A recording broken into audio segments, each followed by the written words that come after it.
Yes, I love this song. Welcome, everybody. Welcome to Information. I'm your host, Brent Gill, and that right there was Franklin's Tower by the Grateful Dead. Thank you to YouTube for putting that on there, and thank you to the Grateful Dead for not suing us over using that. We love your music and we love what you do. We have such a cool episode for you today, everyone. This right here is a special edition of Information at the High Plains Comedy Festival. We are right in the middle of the 5th annual High Plains Comedy Festival in Denver, Colorado, and boy, is it a doozy. I was able to get two of my favorite people on the show, one of which has done the show a few times. Nick Vatterott has been on our live show when we did it up at the Creek in the Cave in New York a couple times, as well as High Plains Comedy Festival last year. He did the live show. And now we have him here on the podcast, in addition to a very special drop-in from TJ Miller, which you may know from Yogi Bear 3D, the Emoji Movie, and of course, Silicon Valley. We're so happy to have them both here, so I don't want to dilly-dally anymore. We're going to get directly into the podcast. It was so fun to have both of them on there. Today we talk about butt boofing, where doctors say that weed in the ass is way better than weed in the lungs. We'll find out more about that, and we're going to talk to TJ Miller and Nick Vatterott in this very special episode of Information High Plains Comedy Festival edition. Thanks for joining us. Be sure to follow us and like our page. That is my phone. It is not on mute. Rebecca is just trying to get on this episode in any way possible. We have, be sure to follow us on and like our page on facebook.com/information, where you can get links to all of our episodes, which come out every single Tuesday on your favorite podcasting app. We are on Stitcher, iTunes, Google Music, and pretty much everything else I have experimented with. So if I'm missing from your podcast platform, let me know. Hit us up on the Information Facebook page, and we will fix that immediately. But again, thanks for joining us today. Enjoy the episode with TJ Miller and Nick Vatterott. We got a great conversation with Nick at the end of the show there. So thanks again for tuning in, and thanks for supporting us. We will see you next Tuesday, everybody. From your mother's face, wildflower seed in the sandstone. May the four winds blow you safely home.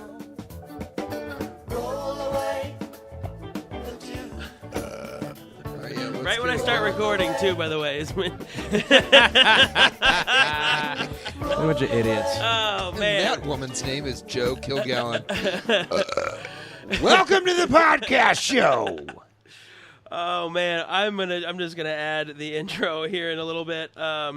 All right, welcome everybody. We have a special High Plains edition of Information. Can you imagine it? Can you dream something as magical as this right now? We have Nick Vatterott and TJ Miller. Nick Vatterott. Yeah, a dream, nightmare, you decide. It's a night terror that happens during the day.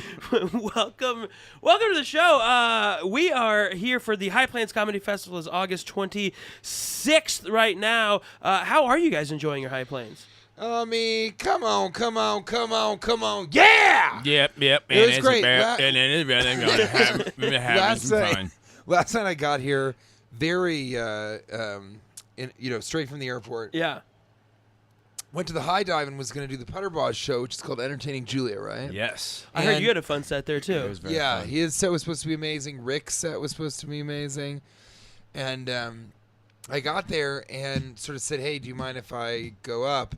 And the Putterboss sisters, specifically Tiffany, was kind of like, no, the show's sort of over. And I was so bummed. And I didn't understand why they were so clearly like, forget it. Sure. And then Tiff explained to me that they had to do 20 minutes waiting for the headliner to come because she was running late from another show. Oh. And it just was such a bummer way to enter into the festival. Yeah, but then the festival people said, that show's been going on over 2 hours. Can you go and do a set at Three Kings across the street? Yeah. And immediately I got there and I was like, oh yeah, it's good I didn't go up at the other place. This is the show that they I would have been tired, and that audience at Three Kings was great. Yeah. Yeah, the audience at Three Kings was fantastic. Yeah. So it's been really fun so far.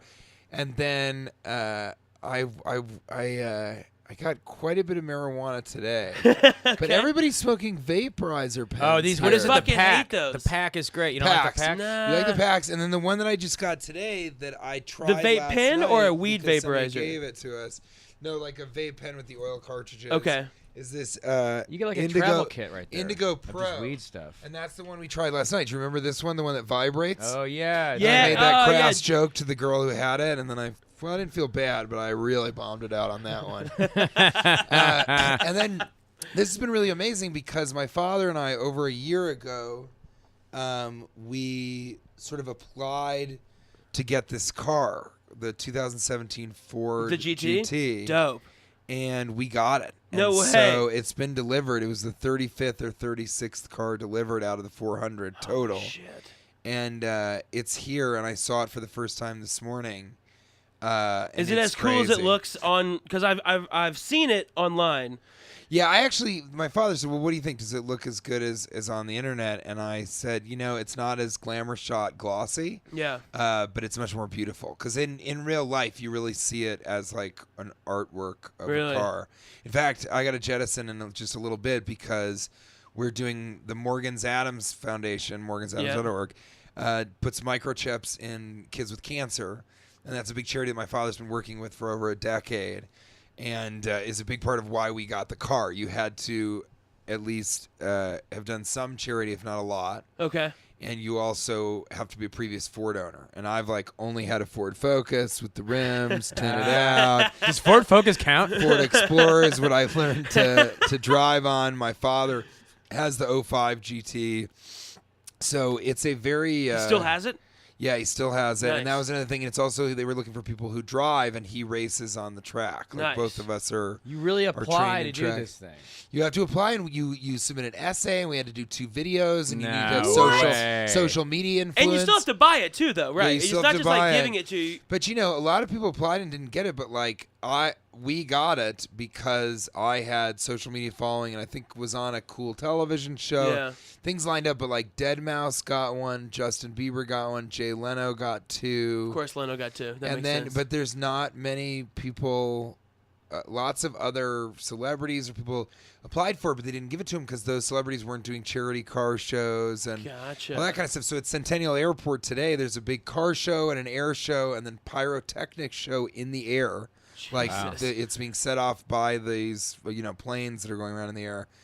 And it's great. They raised tens of thousands of dollars for the whole thing. So I got to see this car for the first time, and I'm going to get to see other people react to it. And we already parked in the front of the hotel, and people were Are people losing it? They just can't believe it. Anybody who's a car person is like, I can't believe I'm seeing one of these. It's probably the only one in Colorado. It may I be can see one that. of 2 total.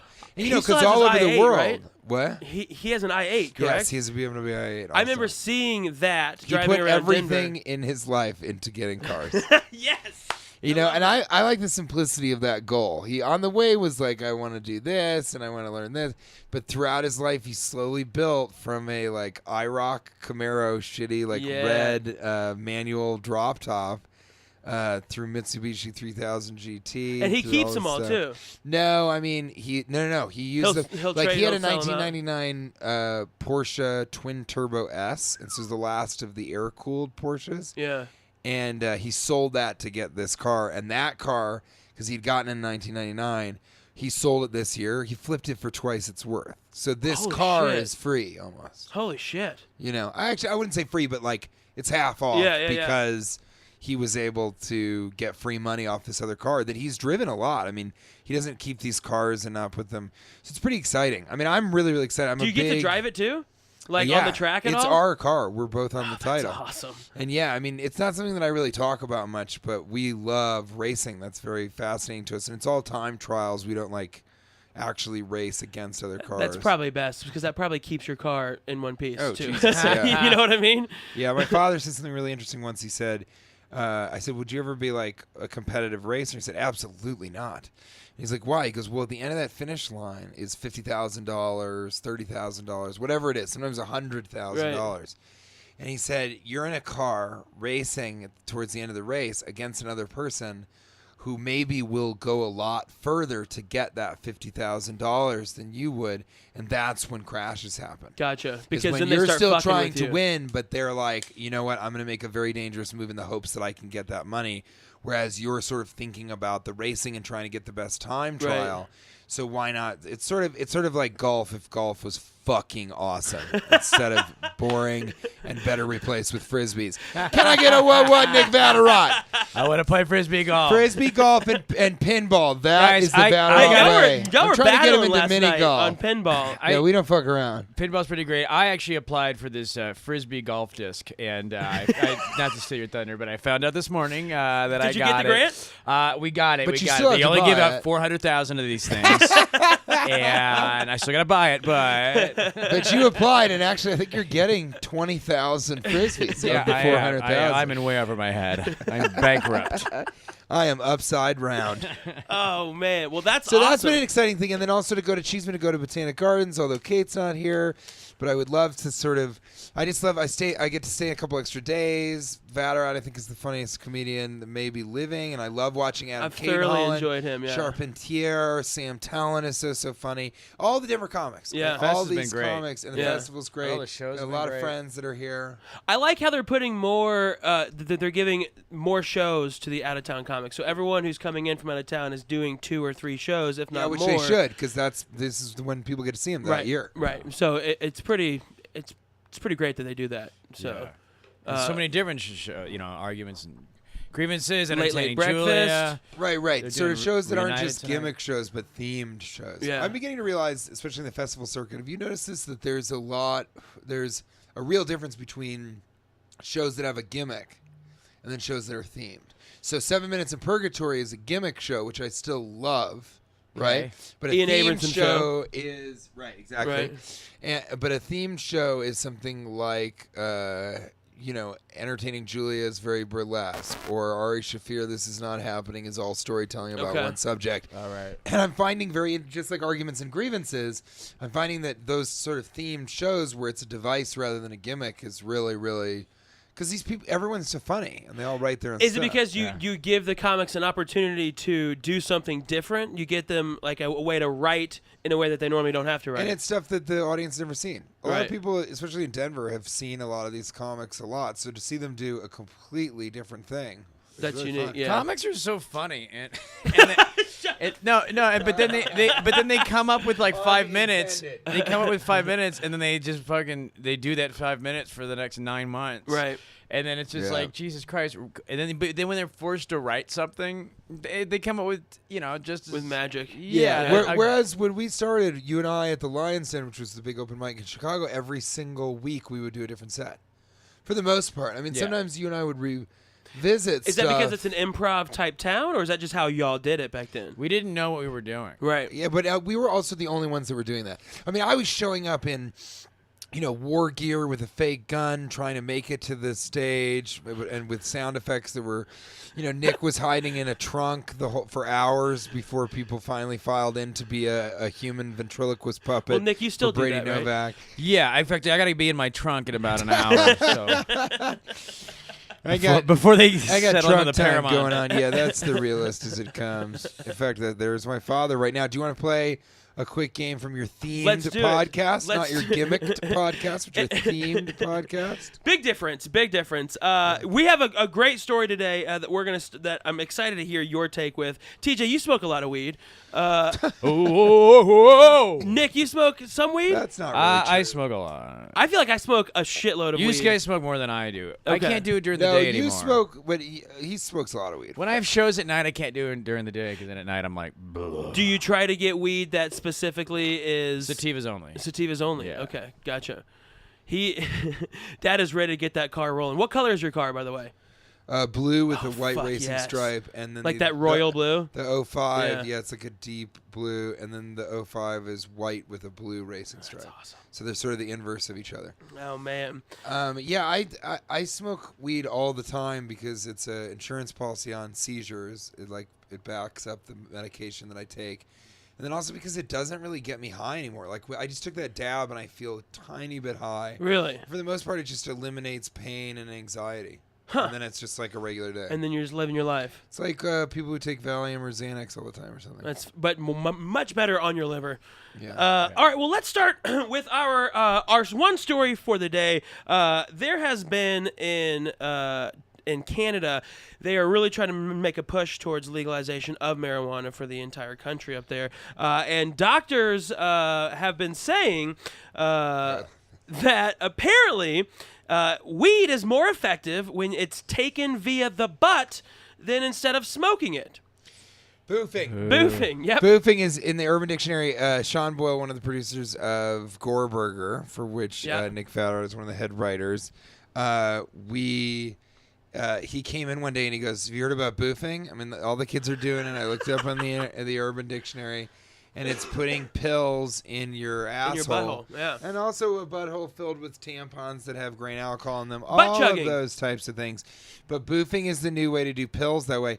Craig Glazer, I think, was trying to spread a rumor about Ralphie May boofing, like someone had Vicodin to have put that in there of for their him. buttocks. But I think just in general, like, why? If that ever happens, Why that's would you just one of start those there? ones. Don't tell people about it. Right. Even if I saw a stranger boofing, I'm not sure I would go home and be like, "Guys, I saw somebody boofing pills today." But on the bus. boofing marijuana, I don't know, man. I mean, I think it probably is more effective, but I'm still Boof, I boof, feel give. Boof, hey, boof boof give. You've got man. you got your butt open. You're like, hey, boof boof give, dude. Come on, pass it over. Pass Hey, don't boof guard the fucking the weed, bro. Don't boof guard it. It's boof boof pass. Oh man. Oh, why are you wiping it off? Oh, my butt's not clean. And then because I do the California courtesy, every time I finish You boofing wipe it and I on go your to pass shirt? it. No, I light a lighter to disinfect my anus. Oh God, I've heard. So y'all have heard of butt chugging? That was a Sure, huge yeah, incident can't where you stop. Butt chugging. would Can't put stop. a beer bong in your hole, like Oh, in your God. butthole, and you'd pour booze or alcohol in there. Oh. Yeah. So my question is how are they giving? Like, is it a pill? Like, I've heard of a marijuana suppository where they put it into. So then that's what it is. Is there any other way to do it though? Yeah, What do you mean? Liquid. Roofing? It would be Yeah, like like if you had your friend because when you butt chug, you have to have two different people. You have to have someone to hold it and pour it in, and What's then it you called have to. where you blow it, maybe shotgun maybe it, an and oil thing. But I no, think it's you shotgun. You put it up there and then you tighten your sphincter and then you hope to be high very soon. No, that's not it. No, you. One guy takes a hit, and the other then guy bends over, and you blow it into their asshole. No, you human centipede. That's shot butting. Oh, okay. Well, wait, what did that guy do to me last night? That guy was just blowing into your ass. No wonder I didn't get high. You And said he that you even liked said, it. He goes, I don't want to blow smoke up your ass, Nick, but you're a great comedian. And you're like, hey, blow smoke up my Actually, ass while and you're tell down. me that. Yeah. Actually, while you're down there. I would love that. Here, go ahead and hit this and blow into there for me. While you're down there, here's a pre-roll. And I'm just going to relax. I'll turn my head and cough, but for no real reason.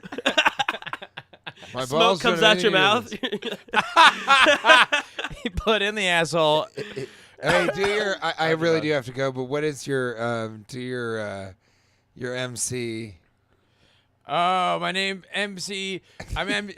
Give me any word at all. Any word at all. Boofing. My name's MC Boofing, and I rock the part. I fart from where I burp. I burp from where I fart. MC Boofin. MC Boofin. MC Boofin. The highest brow podcast on the internet right now. I mean, I've never talked MC about Bourbon, butts, and but- I ain't no twerp. I burp from where I fart. I fart from where I burp. said.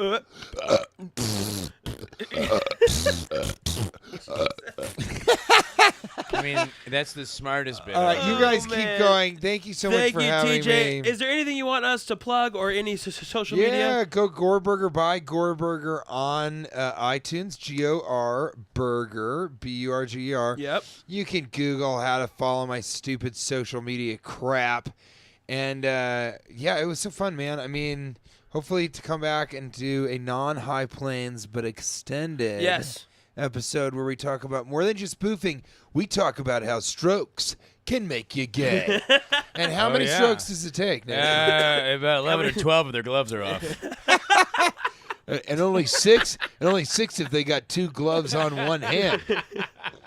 With 12 fingers that you filled up with pebbles. Jesus. You ever get one of those double rubber glove filled with pebbles hand jobs? 6 strokes and you're sucking coke off a dick. 6 strokes and you're sucking coke. All right, thanks, TJ. You got to take your headphones off. No, you know, I sell these. I bedazzle them and sell them on Etsy, but I can never get them out of a podcast studio. And that right there was TJ Miller. Thanks so much, TJ, for swinging by the studio to record with us. We're going to continue this podcast. We have a great combo with Nick Vatterott after this. So stay tuned, everyone.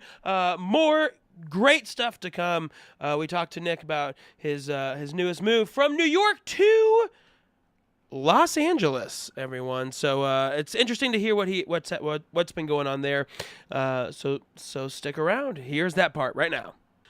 Are you big into cars? No, not at all. I don't know what you guys are talking about. I don't know why it's exciting. I No, wanted I'm to nerd out so bad, but I'm like, I knew we had a limited amount of time, and I was just like, God damn it, I really want to talk more about this, because that car, I've been watching that car for like probably the past year when they were announcing. Oh yeah, And there's only 400 of them come out. being made. Period. Oh, And there's probably, as he said, there's probably only about 50 to 100 that are going to be in America. yeah. Because most of them will go overseas. Wow. You do have to talk into your mic. I had a 1970 Volkswagen bus once, and I was like the actual, like the love the bus? real deal, yeah. Oh, wow. And so I loved that thing a lot. So I get liking something. I'm not completely void of any I get sort liking of, things. Yeah, I get. Yeah, but that thing was great, man. So I get it. I don't know. I mean, the Jay Leno, I have 100 of them. I don't understand. Well, I love that he bought but- 2 of them, because he bought one to drive and one to just park in his garage. God, it's just so weird. Just to, like driving it, I get. Yeah. I get. They do the time trials. They're driving. They're just seeing how fast I can do it. It seems just to look at it seems a little gross to me. Or, if you're not going to drive it, Sure, know, just be like, I have this. Well- it's like when people buy sports memorabilia. I remember like was it Mark McGuire like hit like the His 7,000th home run. and yeah. it was like worth a million. Or 76, because he was in one season. I remember That's that. right. Yeah, That's yeah. right. That one summer that saved baseball, him and Sosa, and people were like, he hits it in the crowd, and it's basically everyone just fighting for this $1 million or Right. whatever. But it's just like the idea of like, it's only worth $1 million because there's a guy out there that would pay $1 million for it. Yep. And then that Fair. guy just like, Just puts it in a case and looks at it. yeah, it's somebody else's accomplishment. Yeah. It's somebody else's achievement. And then he's just kind of like, but I bought it from him. Like. Sure, he got it, but I bought it. Yeah, I bought 'Cause it. I've got the money. That's such a weird thing to be proud of. Yeah, I guess that is kind of a weird like even if you buy someone's like baseball bat, at least you can utilize that in a pickle. Right. What are you gonna do with the fucking 76th home run from Mark McGuire's asterisk season? It's just so dumb. It's just like, yeah. So you're a baseball fan? At times. So you think that saved baseball? That whole Oh, summer yeah, they there? had the strike earlier before that. and Okay, people were that's like- right. I they forgot about that hated- timing. Everyone was just like, oh, these rich guys, just, like, Right. And then that summer was so fun, Of course, they were all cheating. We found out later. Sure. Now I don't know how you feel about this, but personally, I feel like they shouldn't take their records away because everybody was juicing, from what I understood. Right. They should just put an asterisk by it that this was the steroid era. I wish there was something like that in stand-up, I wish there was something that, like... A performance-enhancing drug. Yeah, I mean, I guess we all sort of drink and get high. And I think there's they some used to coke call that guys. cocaine back in the Yeah. day. I think that's what. Were they that funny though? I don't No. know. I said I'm trying. Are people on cocaine funny? Or are they just on cocaine? Or is it just like, God, this guy is excited. Right. Yeah. This guy is really pumped to tell this joke. Yeah. I can't. I couldn't imagine. I don't know. You're not on cocaine and somebody And everyone else is is on cocaine. It's awful. How awful that is. Yeah, I don't because know. because if you do cocaine and then you're not on it and they are, a couple of things happen. One, you're like, fuck, I want to be on cocaine. And then if you're not, then you're just pointing out all the parts of them. We're like, see, look at this person all jacked up, just dancing around like an asshole. What an awful drug. It is pretty Makes bad. boring people think they're interesting. I heard someone, and I can't remember who the comic was, but someone had a line. He's like, I think the tag. I think this is a New York comic too. He goes, I think the tagline for cocaine should be, "I didn't know I had an opinion on that." Which Oh yeah. I think it was one of the dudes from Comedians You Should Know. I think it was one of the dudes from that Brooklyn offshoot who run that. But I can't remember his name right now. Lebo, maybe? I don't think it was guys? Lebo, but it was one of the dudes who I hate saying this, but strikingly good looking. He looked fantastic. So it wasn't Chotsky. No offense. Was it Joe Kilgallen? Could have been. I don't know, man. Is he a good looking dude? I don't know. He got a chiseled face. It just pissed me off. I just guess who are good looking people. I say to my girlfriend sometimes, because I'm surprised at who's good looking. Right.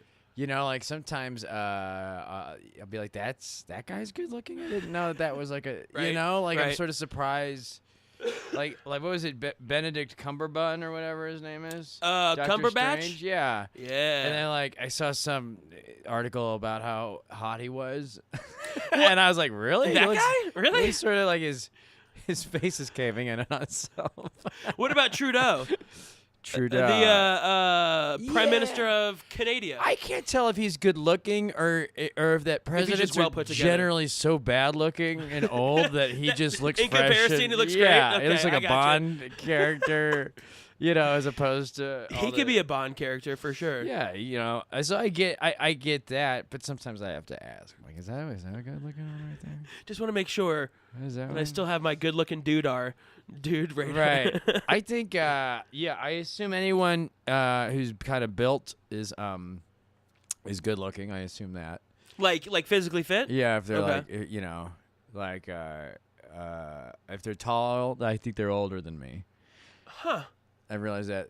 I Earlier actually this week. thinking about now that you say that I could see that because you feel like a little kid around him if they're tall. I do. I think you that's just where it fucked comes me up with from. that. Like Yeah. I think because I was a little kid and everyone was taller, was an You adult. look up and everything. And then as and also I remained short. I never grew past 7 inches tall. I'm a little guy.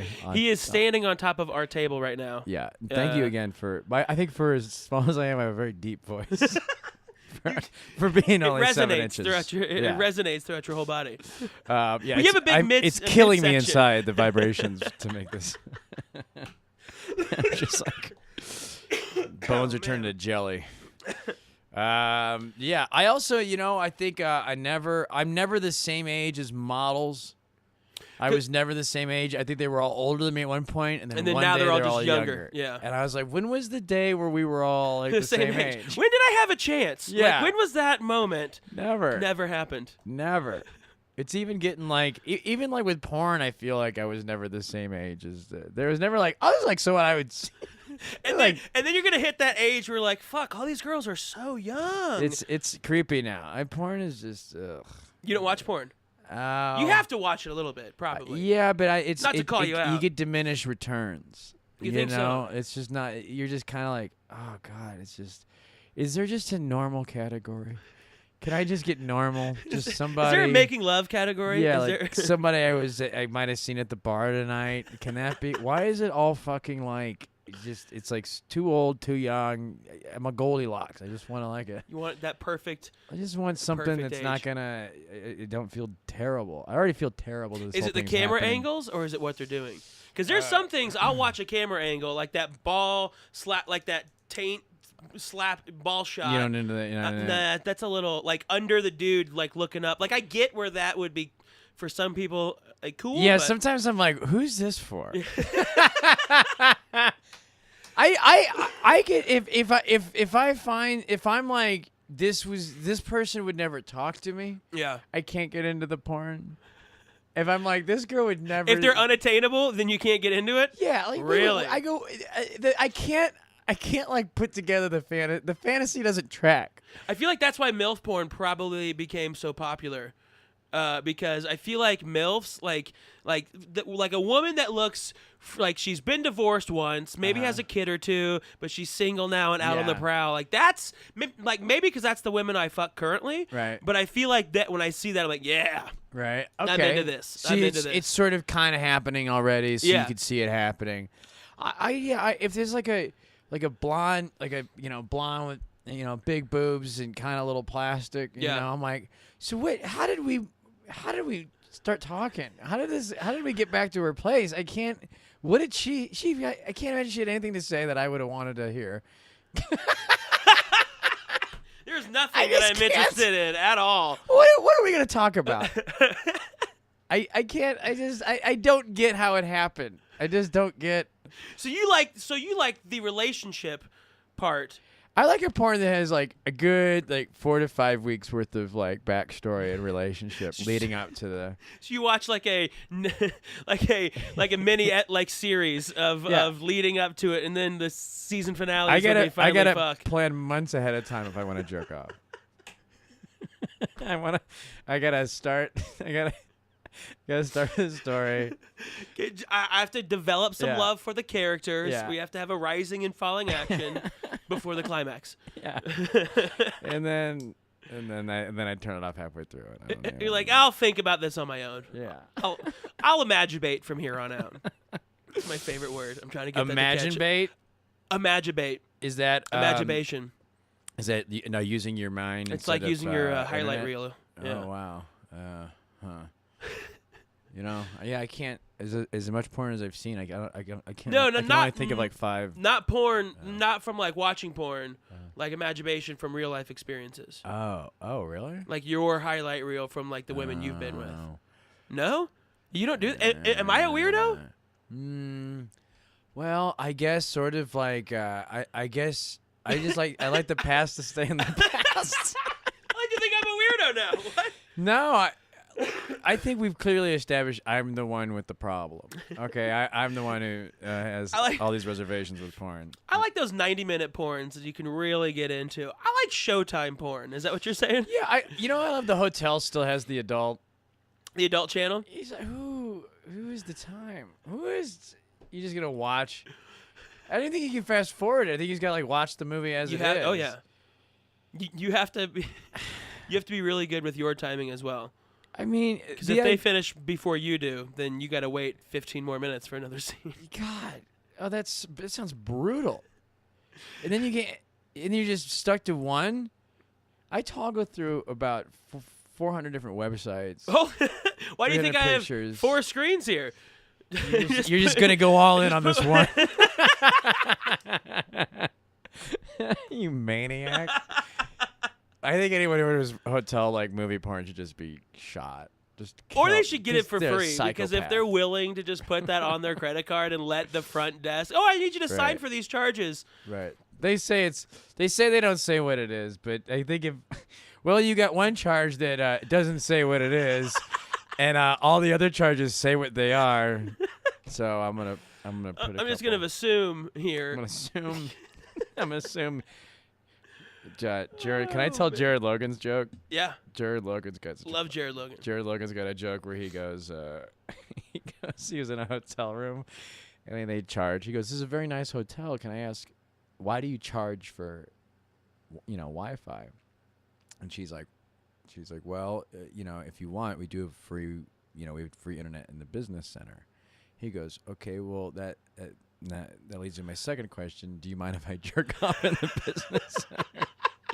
Jared, I hope I did that joke, but it's so funny. I think about that every time. I think he did that at my show in Boulder. Yeah. Yeah, and he's so funny. He's so funny, dude. So is Kara, and they're married, correct? Yeah, to each other. Gotcha. Yeah. Wow, what a novel concept. Yeah, man. People get married to each other. Are you dating a comedian? I am. Are you really? Yes, I am. What are your thoughts on dating comedians? I think there's pluses and there's other things that I think the good of it is that you get somebody who kind of understands what you're doing. Sure. Understand your work hours. Yeah, they get that you got to leave because they also can't get mad at you. This isn't specific with me. I'm just saying in general. I feel like they can't. He can't get mad at someone going on the road or being out late or all that kind of stuff because they themselves have to do all these things. Sure. You can talk to people about all the. If 2 people are doctors, they can talk about work. They can talk about this thing in detail and depth that only another person in their field could do. That. Right. Oh, this thing happened.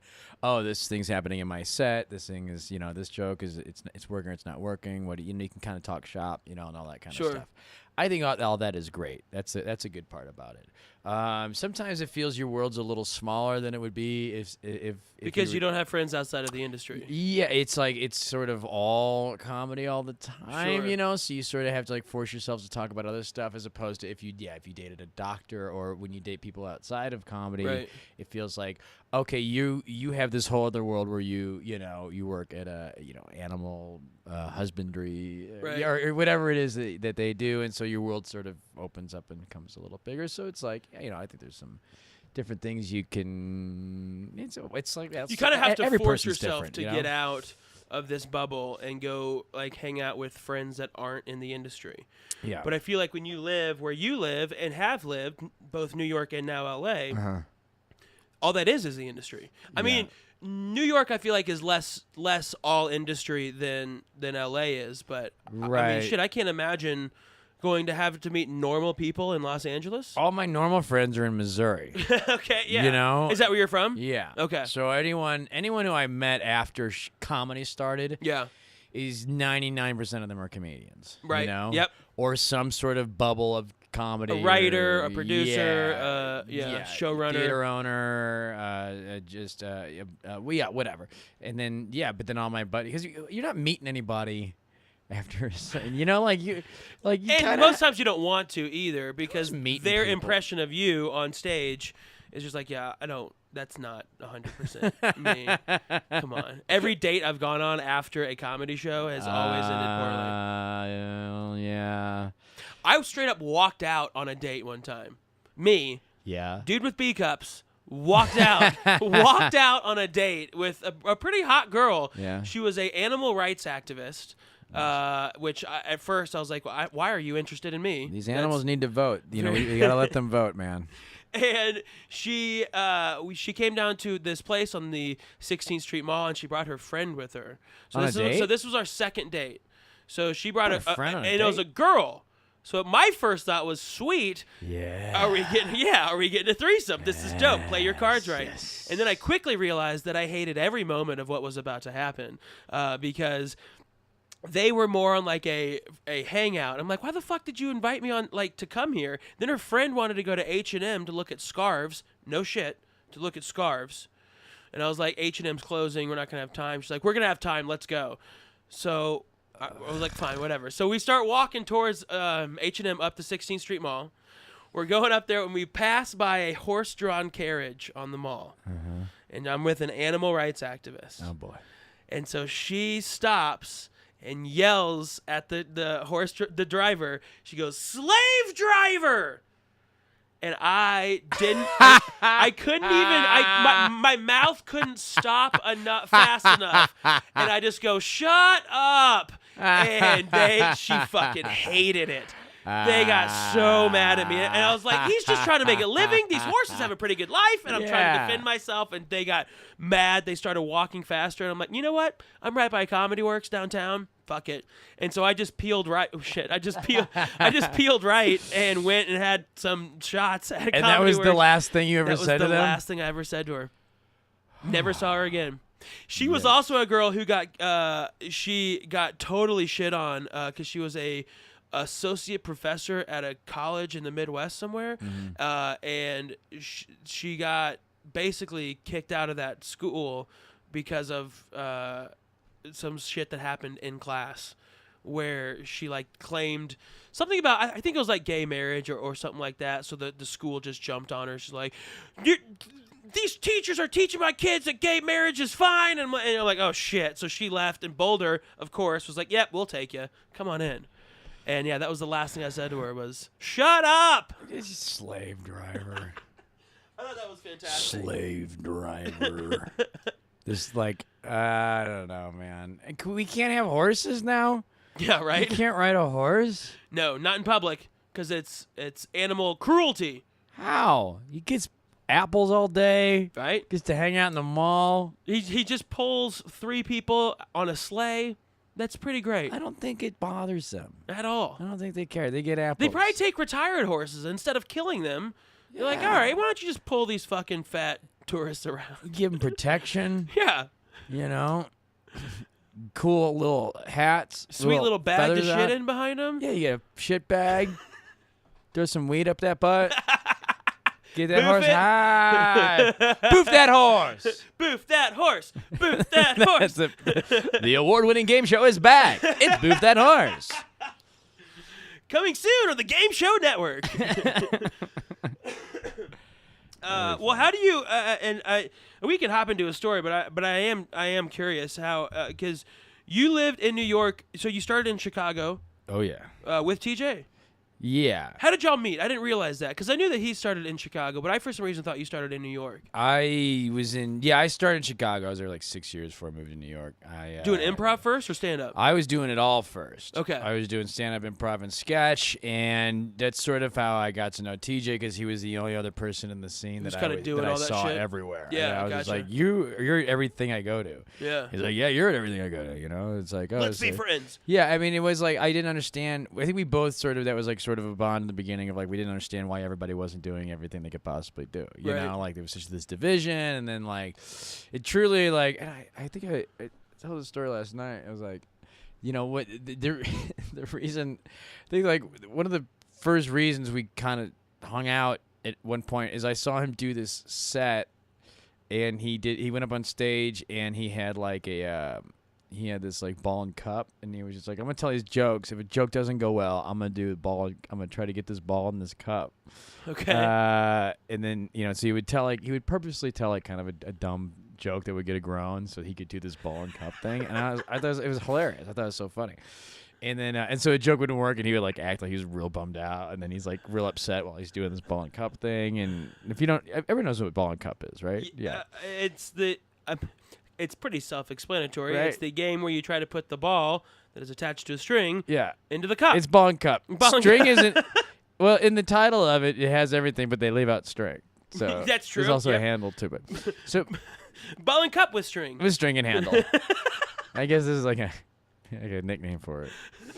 But so then a few days or maybe a week later, I saw TJ at this other open mic. And I was like, I had a notebook out. I was writing down like around the corner from him. He didn't see that I was there. It was just like this weird, like whatever, this weird corner I could. It was They kind of hide in It almost. was like a fireplace actually. There was like a fireplace kind of angled between, and I was like on kind of around the corner, and so this other guy comes up to me and goes, "Hey man," he goes, "I saw you the other night. You're really funny." He goes, "But you gotta like, can I give you some advice?" And That's the TJ's best. Like, That's the and best way to TJ's like, start. "Yeah, man." He's like, "You keep doing this thing where you tell the audience like, this joke isn't funny, and then like don't ever tell them like a joke's not funny." And he's like, "So you do that ball and cup thing? It's like, now you're doing the ball and cup thing, and people like realize that the joke didn't work. And if you would have like basically the guy did not get the bit at all. But what's so funny to me Is about hearing it, him explain it to him. and TJ totally like indulged him, and I watched TJ like write stuff down, and he's like, okay, so get rid of the ball and cup thing. He's like, yeah, okay. He's like writing it down. He's like, okay.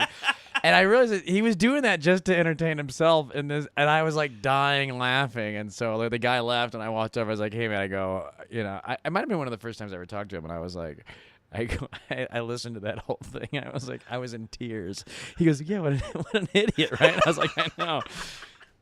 So that's why I was like, that's like I was like, this guy's like people Genuinely funny. genuinely funny. Yeah, He's like yeah, a genuinely funny person. So I thought that but that's yeah. And then we did sketch and improv and stand up in Chicago. Holding two. So you started in Chicago, and then you moved to New York 6 years later? Yeah. And you've been in New York. How long were you in New York? Because that's where I 7 met you years, originally. Yeah. Okay. Yeah, I was there like 7 years. I Okay. think. And then I'm curious, because, again, as a lot of my listeners know, I think shit out a lot. Uh-huh. I spent a couple months in New York, really enjoyed it.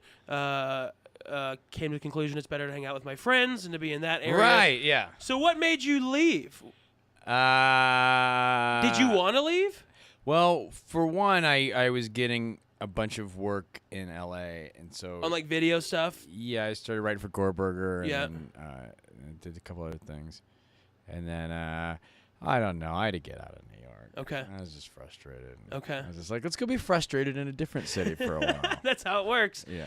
And you've been there for how long now? I've kind of been there like a few months. I had a place I had a New York and an LA place for like 9 months, and then kind of went all in with LA. Gotcha. Last January. And your girlfriend lives with you? Yeah. Out there? Yeah. Was she? I forget where she lived. Was she a New York comic as well? Oh yeah. Okay. Yeah. She was. She's New York. She started in New York. Gotcha. You know? Yeah. Gotcha.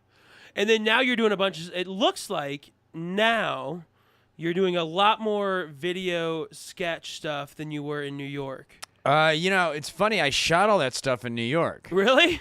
But and it's only getting released sat now? in the can for like a year and a half. Gotcha. Which, listen, go watch No Outlet. Right. It's on nickvatterott.com. Yeah, I mean, I was just like, that was one of the things I was just like, I wanted to do stuff, you know? And I was just like, all right, well, okay, well, I'm just going to do it myself then, which is sort of what that's kind of how the whole industry is, I feel like, right now. So I shot shot out my own sketch show in New York, and then we tried to shop it around for everywhere. And then, it's, well, you know, I knew the deal with, you know, they're not like, we would love a sketch show from a white male comedian with no social or political, you know, sort of agenda or point of view, you know. That's what we're looking for. Yeah. More There's of a that. shortage of that right now. So that we basically got a answer along those lines everywhere we pitched it. So it was just like, I get it, you know. But like, so instead of bailing on the concept, you just decided this is still a good idea. We'd already shot it and shopped it around, and Okay. then, but I mean, I knew I just wanted to do it. I felt like even if it didn't sell, I would have something that would kind of show. First of all, I thought it would be really fun to do, more than anything. I thought it would sort of showcase like my writing and acting and just sort of producing a thing. And then I also felt like if I ever pitched anything, I could kind of use this to help pitch it. You know, so I was like, if as opposed to like, let's say I want to make a TSA sitcom about the TSA. Don't steal my idea. But you know, and then I shot that. I felt like that would only really be good for pitching a show about a TSA. You know, or as opposed if you do a sketch show where there's all these like different things happening in it, it kind of just shows your versatility. Yeah, Okay. and be like, I gotcha. and that's, I felt like it would be more of a component to other things. So even if it didn't, you know, it didn't have to be.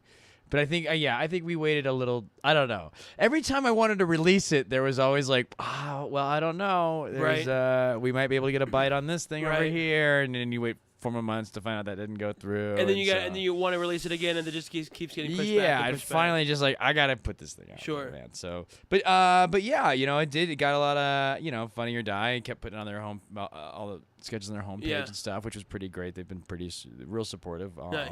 And yeah, I think I also feel like that's sort of the game now too. I think like, you know, another part of me why I went from New York to LA is one, I went to New York because I always wanted to know what was going on in New York. Fair. You know? Yep. And LA, I like the idea of running around a different scene. You know, I want to see if watch some different comics I don't get to see all the time, and just kind of do different shows I would normally do. And I also feel like I got a lot of buddies out there that I like writing with, Brady Novak and Mark Rotterman, who are in heavyweight with me and TJ. And you know, I get to write with Brady and Mark all the time now that I'm out there, which is really great. And we're trying to do a thing on Laughly right now.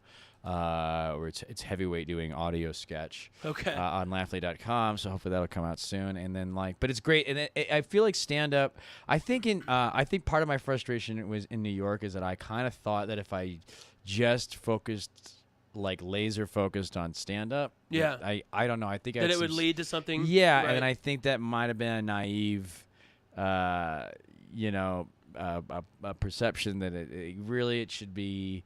I don't know. You need something else. I feel like you need to be like selling a TV show, or I don't know what the other thing is. You know. So that leads me to a question about that. Do you think that, because I feel like that was correct before the internet boom? Okay. Where you could just do comedy and then things would come from that. Right, you didn't have there wasn't the internet to To put your stuff out, so yeah. you had to go to TV. So therefore, a lot of comics focused on comedy. It's so and went funny. From there. I'll like talk to like my nephews or some friends back home or people younger than me a little bit, and they'll be like, "So you do comedy in New York?" I'll be like, "Yeah." Oh, okay. Do you know like a lot of the comics in New York? I'll be like, "Yeah," and they'll name all these people that I have no idea. Never fucking heard of. And I was yeah. like, I go, and they're like, they're starting to look at me going, "Wait, Do you really comedy do for stand up?" real? And I ask them, I go, "Who are these guys?" And they're all like these YouTube, they're Vine guys, they're Yeah. Snapchat guys, or they're YouTube guys that don't do stand up or anything. And I was like, wow. I was like, so do you know? And I rattle off a bunch of, I think, great stand ups, and they're like, they haven't heard of them. Wow. So I was like, wow. So like when I grew up, and I was like, wow, David Tell and Brian Regan and Jim Gaffigan and all these people, because I was watching Dr. Katz and I was just watching Comedy Central. Right. Comedy Central was pretty much That's the only channel for comedy. That was the only channel for comedy. That's where I was finding out about everybody. Right. I feel like if you were on there, that was that was real. That was the big leagues. Yeah. And now it's just now I felt like I came up being like, well, then I got to do that if I want to, have, I saw David Tell, in Kansas City, and I was like, that's so cool. He just goes and tells jokes every night, and then he travels around. I thought that was like so fun. And then he just stand up, and that's how he did that. So that's what I got to do. And then I feel like that sort of something shifted, right? And it changed, and so what I was looking at wasn't quite a thing the same way anymore. And so now it's like, you got to sort of adjust a little bit, right? And now it's like, these YouTube guys and all, so now that's what their Comedy How Central big is your following? Like that's what everyone gives a shit about. It's now. huge. I mean, it's these podcasts are what was it? We did a show last night where is it Karen Kilgariff show, My Favorite Murder. Yeah, and she wasn't even doing the podcast night. She was just on the show, and of course she's got, she did Mystery Show. And, sure. She's super funny. She was scheduled to do the show when we had it at UCB Sunset in LA. Right. And we had an early timing and it just kind of got screwed what a up bummer. there. Yeah, I was really bummed because I was like, damn, I heard such good things about her. Yeah. I think she's super funny and such a great writer. But did she have this following before the murder? I don't know. Podcast? I don't think Because last so. night they were like, "Who here's it for Karen?" I was like, everyone went crazy. They were all there for her. Yeah. From the podcast. Yeah, and she wasn't even doing the podcast they're doing. I guess in the Paramount and the Boulder Theater. Yeah, Paramount last Huge. night, Boulder Theater tonight. Ah, that's insane. Yeah. Oh, that's where she was coming from. Yeah. Okay. Yeah, it's fucking gigantic, dude. Yeah. Like that's so crazy to see how. I mean, if you look at Joey Diaz, he's selling out clubs now from his podcast and from the Rogan podcast. And, Wow. He's always been funny. I mean, Maron. I mean, that was the that's guy a who perfect started example. the whole deal. You Perfect know? example, yeah. And all these people were funny before. Right. It's just finding that, So do you think then that nowadays, if you focus on just comedy, you're kind of just spinning your wheels? I think if you Or it focus depends on on what your goal just is. stand up, you're sort of I wouldn't recommend It's it. too limited. It's too limited. I just think the audacity. You can't. It's the best skill to have. I feel like in your toolkit. It is great, but like there is like a part of me that's like, oh man, I spent like every night for like the past 15 years doing stand up, and now you got some people that are like just starting a podcast and now they're touring like crazy. And you're like, oh, I should have been trying to come up with something, a product, or something to sell or whatever, I think you have to do, in order to survive, you have to do something. You have to do a bunch of other things. That's right. why you do this podcast, and people produce all these different shows, and you never know what is that thing that's going to, That's why I'm like just constantly doing whatever. I mean, I'll do this sketch pilot and then done, put it out there, great, and then if it works, cool. If not, on to the next idea. Yeah, and hopefully one of these things, or hopefully it'll all be part of some component. Just always be working on something as well as stand up too. I think is important. Right. Because it's too many eggs in the same basket. Sure. I guess, Sure. Yeah. That's good. That's a good way to look I at it. came up with that phrase just now. Too many eggs in the basket. Too many eggs in the basket. You heard it here first, everybody. Saturday, August 26th. You Don't- heard it first. Too many eggs in the basket. Too many eggs in the basket. And other Vatterott. things I've stolen by Nick Vatterott. Now, have you noticed a difference? Because I feel like there is, and this is, I feel like, an age-old debate between New York comedy and Los Angeles comedy. Yeah. There's a difference. Do you... I'm not afraid to say this. Do you hate doing comedy in L.A.? Here's my take on New York and LA comedy. Okay, because I also think in New York there's a huge difference between like Manhattan comedy and Brooklyn comedy. Oh, yep. You know, I would agree with that. So Manhattan comedy is what's the most un-PC thing I can say? Okay. Brooklyn comedy is what's the most PC thing I can say, and LA comedy is I'm a famous surfer. You get these shows, you're just like, all right, this next guy, he's a skateboard. You might know him from skateboard videos. He's pretty gnarly. Yeah, and you're like, this isn't even stand. It's just like what? That would happen a couple of times. We're like, oh, they got this guy coming in. He wants to. Is he stand up? No, he's got like He's got a video series on. Yeah. On pranking folks at a beach. Exactly. Yeah, it's stuff like that. Some Beach girls pranks! makeup Beach tutorials pranks! and. She's got a lot. She does makeup tutorials, so she's got a huge makeup tutorial following, and so you're getting bumped for her. So now you have a whole crowd full of folks that don't like comedy. They just like that one girl and her makeup tutorials. No, if anyone, I don't know what's happening with comedy right now. I mean, it's like, nobody. It's like we're forgetting it. The funny part about it is getting completely like eviscerated from the whole deal. You know, it becomes more about it's starting to be like I'll watch something and like, well, there's not even any jokes in this, Right. But people are like, but they're really commenting on what's happening right now.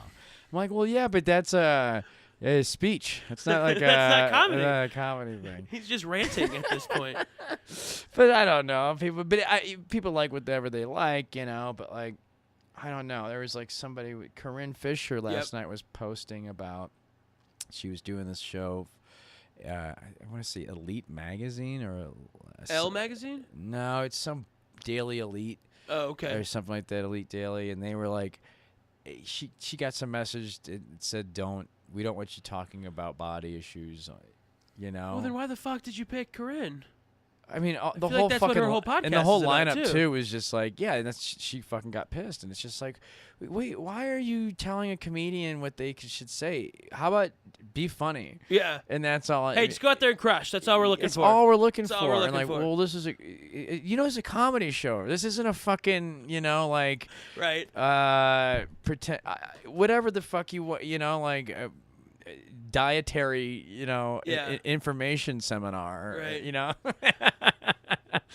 So it's like it's shit like that where you're like, it's not even what is happening, You got skateboarders and makeup tutorial people bumping other people. You got people talking about, the social problems is better than having any jokes to it as long as it's, what?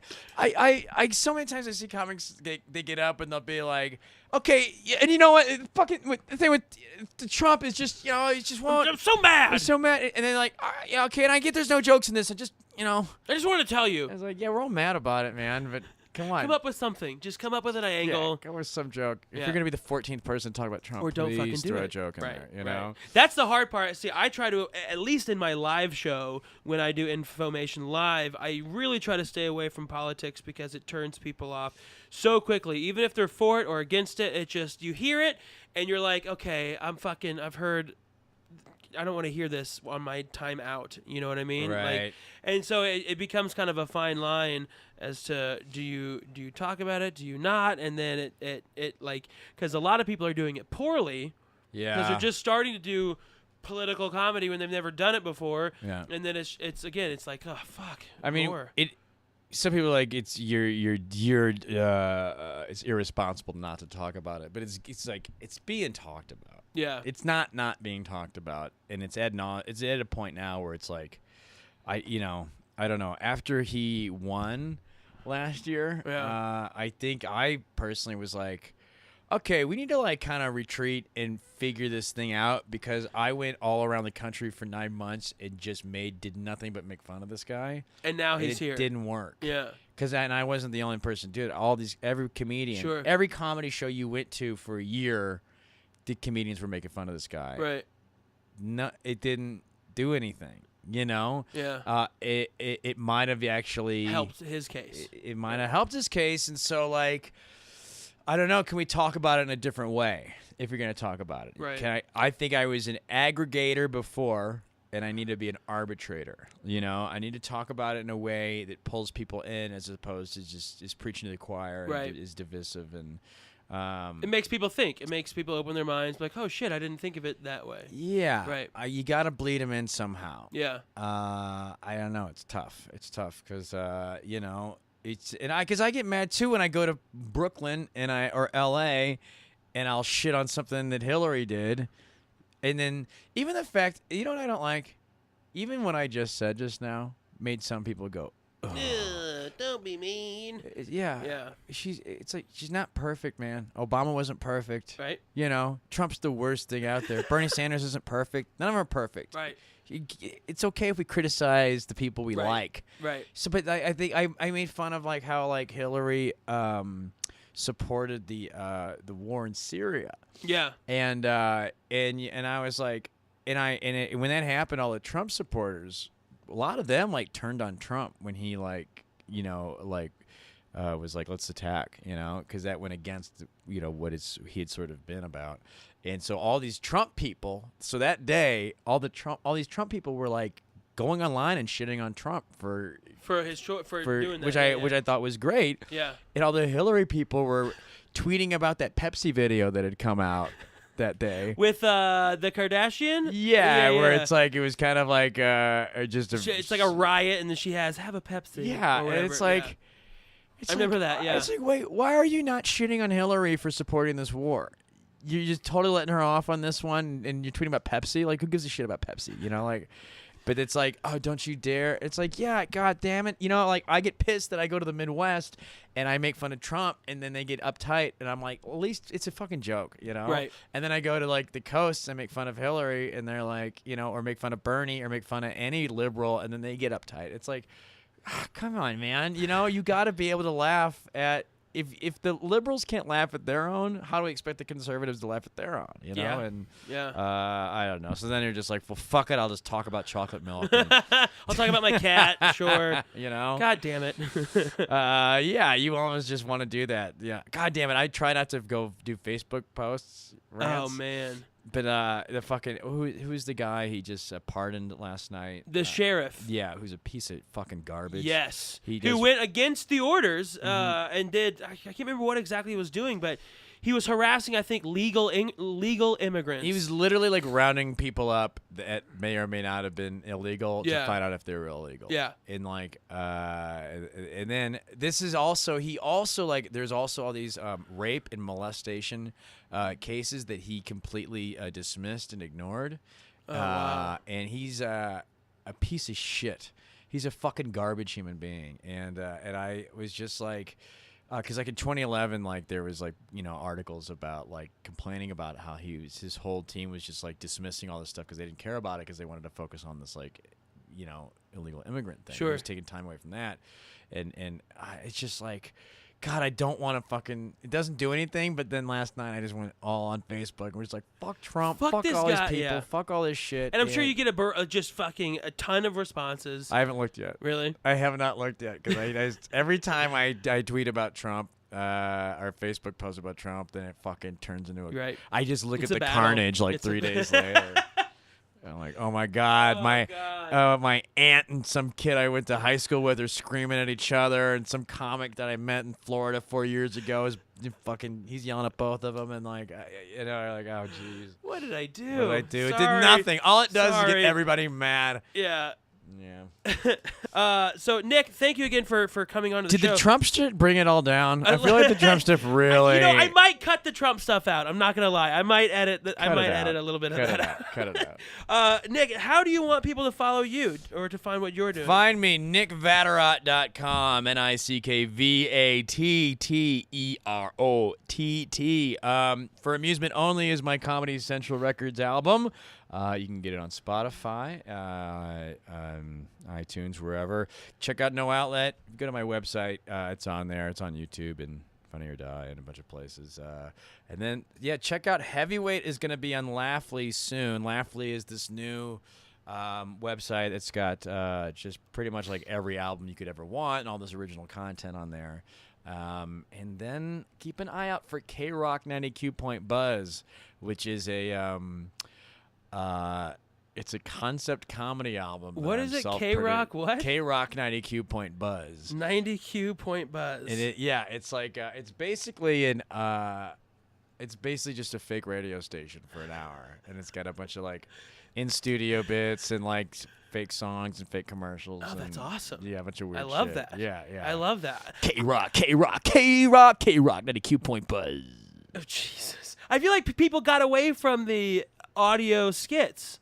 Yeah, for a man. long time. I used to love growing up, like listening to like Adam Sandler skits, like Right. on his albums when they would Cheech and Chong stuff too, where it wasn't just straight comedy. It was.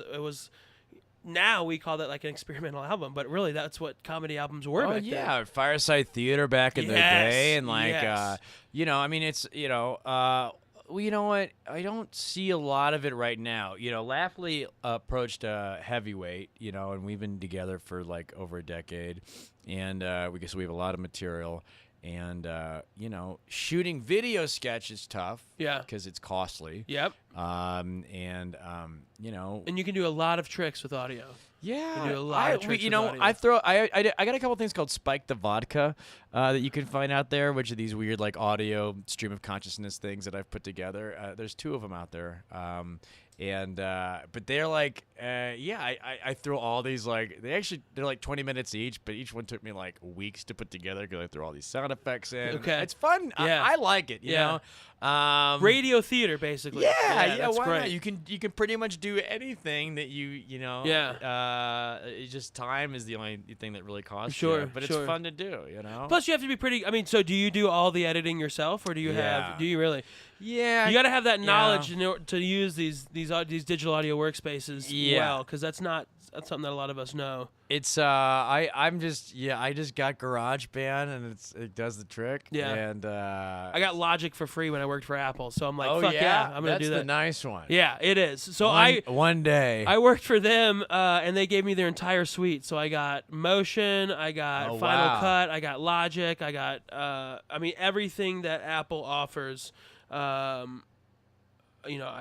got for free. Oh, that's great. Which is awesome. Yeah. It's so fun, man. It's I pretty like great. I also feel like right now there's just to kind of like set yourself apart in this whole like internet cacophony of comedy that Right. you got to like do something that there is not a lot of out yet, Yeah. and to get people to kind of just try to kind of stick out and find people. And also I think if people they're like, well, if you guys like this, then you'll like You're gonna like this, yeah. then you might like me Right. in my comedy, and I might like you and your laughter at a show, or like I don't know. Yeah, it's like because you also like sometimes like people like come to I think when you meet people and they're like, oh, you do comedy? Yeah, I love to come to a show. I'm like, I don't think you're like it.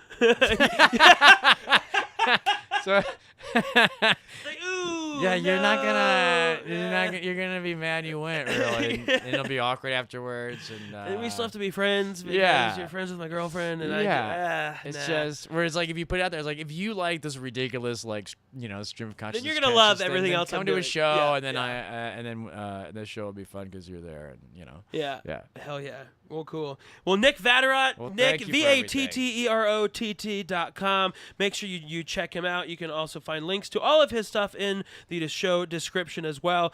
Thank you for dropping in and chatting with us. That was really fine. fun. Yeah. Now I gotta go see a man about a car. Yeah. A really fast blue car. Yeah, I gotta find a cooler car to apply and get, so I can.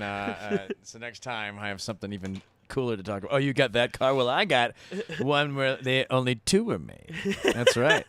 In fact, they didn't even make wheels for it.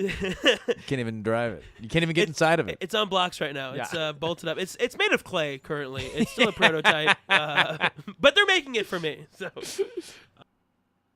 All right, everybody, that was our show. Thank you so much to TJ Miller and Nick Vatterott for doing our show and stopping in, and that great conversation with Nick Vatterott. I know we kind of got a little off the rails there for our news, but it was great chatting with him. Please be sure to support these people. Also, big thanks to Sexpot Comedy for help putting this show out into the ether, and we hope that they continue to do so. Please support them. Sexpotcomedy.com. That's been our show. We'll see you next Tuesday when every new episode releases, regardless of the time of day. We'll see you next Tuesday, everyone. Good night. Roll away.